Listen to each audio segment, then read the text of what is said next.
Hello दोस्तों, आज आपको हम बताने जा रहे हैं हिंदी में कुछ जो है लेखक, रचना और विधा ये हम लिखवाने जा रहे हैं।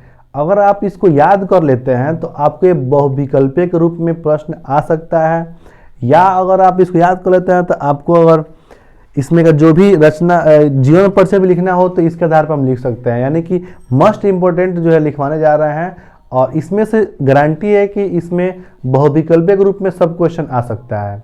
तो आप अच्छे से याद कीजिए और इसको लिख लीजिएगा आप लोग रफ के कॉपी में।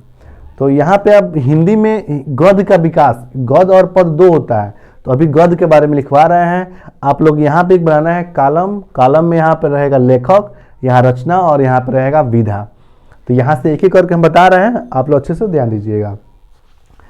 पहले इसमें कुछ जो है प्रमुख लेखक और उनकी रचनाएं जो है वो हम बताने जा रहे हैं।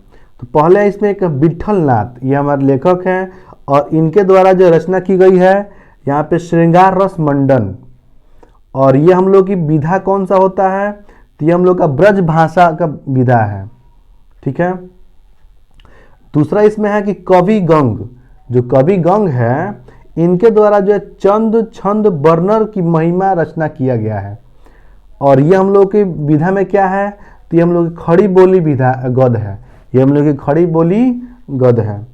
अगला जो है मथुरानाथ शुक्ल जी हैं, इनकी रचना का नाम है पंचांग दर्शन, और ये हम लोग का ज्योतिष ग्रंथ का भाषानुवाद है।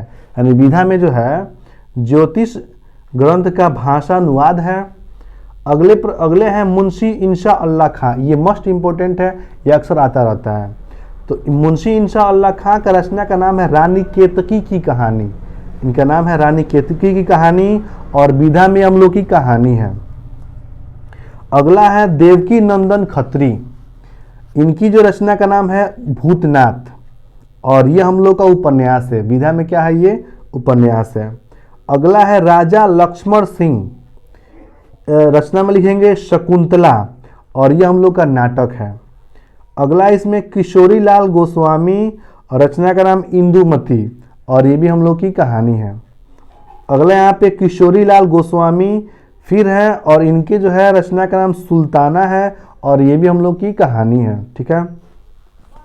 मोस्ट इंपोर्टेंट क्वेश्चन है श्रीनिवास दास, लेखक में लिख देंगे श्रीनिवास दास, इनकी रचना का नाम है परीक्षा गुरु। ये प्रश्न अक्सर आता रहता है, 2013 में भी आया था और 22 में भी आया था। तो इनकी जो है श्रीनिवास दास की जो है रचना का नाम परीक्षा गुरु है, और उपन्यास में हम लोग का विधा है, ठीक है। अगला इसमें स्वामी दयानंद, और इनकी जो है रचना का नाम सत्यार्थ प्रकाश है, और ये हम लोग का धार्मिक ग्रंथ है। कौन सा ग्रंथ हो जाएगा, धार्मिक ग्रंथ। अगला इसमें है भारतेंदु हरिश्चंद्र, रचना में अंधेर नगरी, जो अंधेर नगरी जो कहानी है इन्होंने रचना किया है, और ये हम लोग का नाटक है। विधा में क्या रहेगा, नाटक। अगला इसमें है प्रताप नारायण मिश्र, और ये हमारे जो है हठी हमीर जो है इनकी रचना का नाम है, और ये भी हम लोग का नाटक है, ठीक है। अगला इसमें है श्याम सुंदर दास, लेखक का नाम है श्याम सुंदर दास, और रचना का नाम है रूपक रहस्य, ये भी हम लोग का आलोचना है। अगला फिर है इसमें श्याम सुंदर दास जी का ही है, और ये रचना का नाम है साहित्यालोचन। मोस्ट इंपोर्टेंट क्वेश्चन है, साहित्यालोचन 2015, 17 और 22 में आ चुका है, और ये आलोचना है, ये भी हम लोग क्या है, ये आलोचना है। फिर जो है बाबू श्याम सुंदर दास जी का ही एक और रचना है हिंदी शब्द सागर, और ये हम लोग का विधा में कोश है, इसका नाम रहेगा कोश। अगले जो लेखक हैं हमारे मुंशी प्रेमचंद हैं, इनके बारे में तो आपको सब याद करके ही जाना पड़ेगा, क्योंकि इनका आना ही आना है और सब आता है। तो इनके लेखक हो जाएंगे मुंशी प्रेमचंद, और रचना में हो जाएगा गोदान, ये हम लोग का उपन्यास है। फिर यहाँ प्रेमचंद लिखेंगे गबन, फिर उपन्यास है। कर्मभूमि, ये भी उपन्यास है प्रेमचंद का। फिर प्रेमचंद, फिर रंगभूमि, उपन्यास। प्रेमचंद का सेवा सदन, ये मोस्ट इंपोर्टेंट है, सेवा सदन, ये भी हम लोग का उपन्यास है। प्रेमचंद का प्रेमाश्रम, ये भी उपन्यास है। प्रेमचंद का निर्मला, ये भी उपन्यास है, ठीक है। प्रेमचंद का जितना भी है आपको याद करके जाना पड़ेगा, ठीक है। प्रेमचंद की जो है अगला जो लिखेंगे करबला, और करबला ये नाटक है, इससे पहले जितने भी था ये उपन्यास था, ये हम लोग का नाटक सबसे फेमस है इनका ये, ठीक है। फिर एक और है प्रेमचंद का प्रेम की वेदी, ये भी हम लोग नाटक है, ये भी मोस्ट इम्पोर्टेंट है। और एक इनकी कहानी है प्रेमचंद का जो है रचना का नाम है मानस सरोवर, और ये कहानी है, ये भी जो है मोस्ट इम्पोर्टेंट है। प्रेमचंद का एक और है पूस की रात, ये भी कहानी है, ये भी आपको याद करना पड़ेगा। प्रेमचंद का प्रेमांजलि है, ये भी हम लोग कहानी है। और प्रेमचंद का कुछ विचार, ये हम लोग का निबंध है, ये भी याद करना पड़ेगा। यानी प्रेमचंद के बारे में आपको रट्टा मार के ही जाना है। अगला इसमें जो है लेखक है हरिभाऊ उपाध्याय, इनकी जो रचना का नाम है बापू के आश्रम में और विधा में रहेगा संस्मरण। अगले हैं इसमें गुलाब राय, ये भी जो है बहुत ही मोस्ट इम्पोर्टेंट है। गुलाब राय, गुलाब राय में रचना का नाम हो जाएगा मेरे निबंध, और विधा में निबंध है। गुलाब राय में हो जाएगा नर से नारायण, ये भी हम लोग का निबंध है। गुलाब राय में ठलुआ क्लब मोस्ट इम्पोर्टेंट है, ठलुआ क्लब ये भी हम लोग का निबंध है। गुलाब राय में मेरी असफलताएं, ये भी आत्मकथा, ये भी इम्पोर्टेंट क्वेश्चन आता रहता है, तो लिख देंगे मेरी असफलताएं। फिर गुलाब राय मन की बातें, ये हम लोग का निबंध है। तो ये रहा कुछ गद्य का विकास का मोस्ट इम्पोर्टेंट प्रश्न, जो कुछ जो है यहाँ पे लेखक हैं और उनकी जो है रचनाओं को यहाँ पे लिखा गया और विधा है। और नेक्स्ट जो है नेक्स्ट वीडियो में और भी है, इसमें लेखक हैं जो बहुत ही प्रसिद्ध लेखक हैं लोग, तो उसका जो नेक्स्ट वीडियो में आपको ये ऐसा जो है मिल जाएगा। हम आगे देखते हैं वीडियो में। अब हम इसमें जो है जीवन परिचय देखेंगे, और ये पद का गद्य में आचार्य रामचंद्र शुक्ल जी का और जयशंकर प्रसाद जी का दोनों का जीवन परिचय लिखवा चुके हैं, और लिंक डिस्क्रिप्शन में आप जाकर उसको देख सकते हैं और देख लीजिएगा, और उसको अच्छे से याद कर लीजिएगा, क्योंकि गद्य में से दोनों में से कोई ना कोई आने वाला है, और ये आपको जो है एग्जाम में कंफर्म आएगा। पद में से सूरदास जी का 5 नंबर के लिए जरूर आएगा। इसको देखिए कैसे लिखना है, इनका जीवन परिचय, और यहाँ देखिए संक्षिप्त विवरण, इसका भी लिखेंगे हम संक्षिप्त में विवरण। तो संक्षिप्त में यहाँ लिखेंगे पहले इनका जन्म कब हुआ था, तो सन जो है 1478 ईस्वी में सूरदास जी का जन्म हुआ था।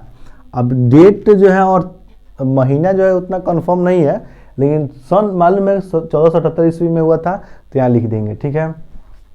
जन्म स्थान में इनका जो है विवाद है, कुछ लोग कहते हैं कि इनका जन्म रुनकता में हुआ था। रुनकता जो है आगरा और मथुरा के आसपास में है, रास्ते में है, और कुछ लोग कहते हैं कि सीही जो दिल्ली के आसपास में है वहाँ पे हुआ था। इनका जो अभी कंफर्म नहीं है, लेकिन ये कंफर्म है इनका जो है उत्तर प्रदेश में ही इनका जन्म हुआ था, ठीक है। इनके पिताजी का नाम जो था वो रामदास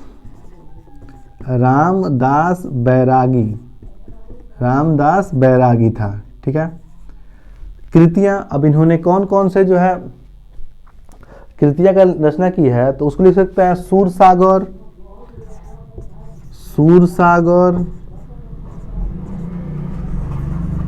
ठीक है।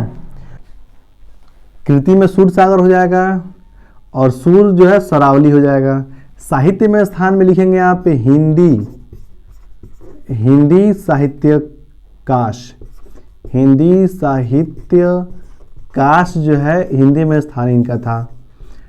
भाषा शैली में ये ब्रज भाषा में लिखते थे, यानी कि ये ब्रज भाषा इनकी भाषा शैली है, ठीक है।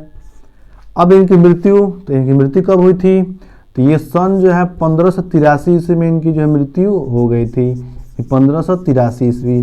तो ये हम लोग संक्षिप्त में इसको हम लिख सकते हैं, इनका जन्म स्थान, पिता का नाम, कृतियाँ, साहित्य में स्थान, भाषा शैली, ये हम लोग का जो संक्षिप्त में हो जाएगा। अब इसको हम लोग विस्तार से यहाँ पे जीवन परिचय लिखेंगे, आज जो भी इसमें जितना भी लिखवाएं आएगा तो आप इसको ब्लैक कलम से लिखेंगे, तो जो है देखने में और एग्जामिनर को चेक करने में आसानी रहती है। और राइटिंग अच्छा हो, हिंदी में सबसे इम्पोर्टेंट होता है राइटिंग आपका सही रहेगा, और मात्रा सही रहेगा, कि यहाँ पे बड़ी का मात्रा लगेगा, बड़ाऊ का मात्रा लगेगा, छोटाऊ का मात्रा लगेगा, ये सही है तो एग्जामिनर जो है नंबर ऐसे दे देते हैं। तो इसका देखते हैं जीवन परिचय। अगर आप जीवन परिचय लिखे हैं तो आप उसको याद कर सकते हैं, अगर नहीं लिखे हैं तो हम यहाँ जो है उसको आप लिख कर और याद कर सकते हैं। तो देखते हैं जीवन परिचय में।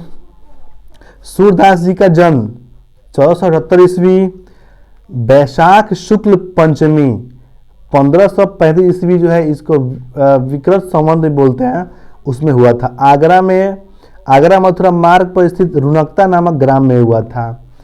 कुछ विद्वान दिल्ली के निकट सिही ग्राम को भी इनका जन्म स्थान मानते हैं।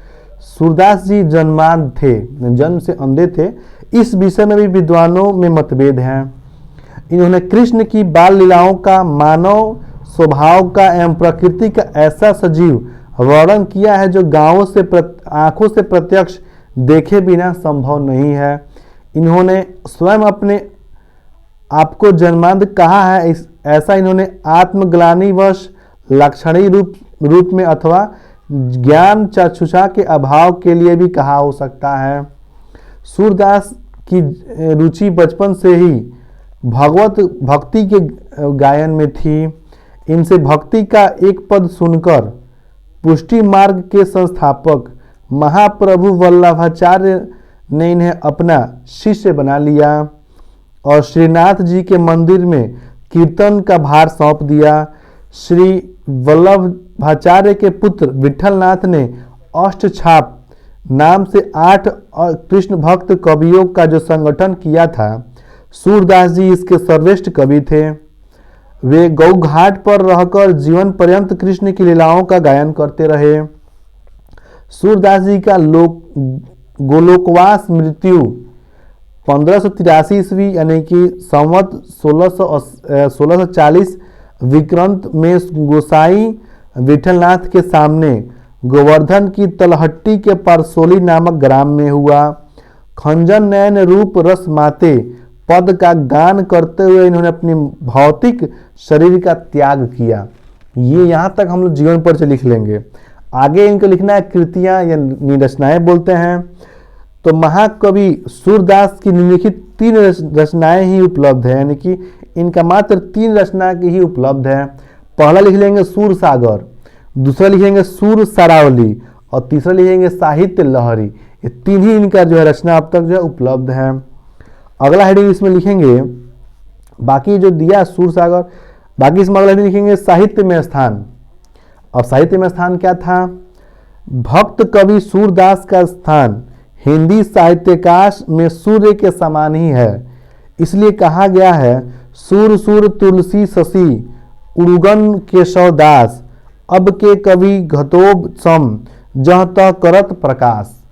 यहाँ तक लिख लेंगे तो ये हम लोग का जीवन परिचय हो जाएगा सूरदास जी का, और 5 नंबर आपका कंफर्म मिल जाएगा।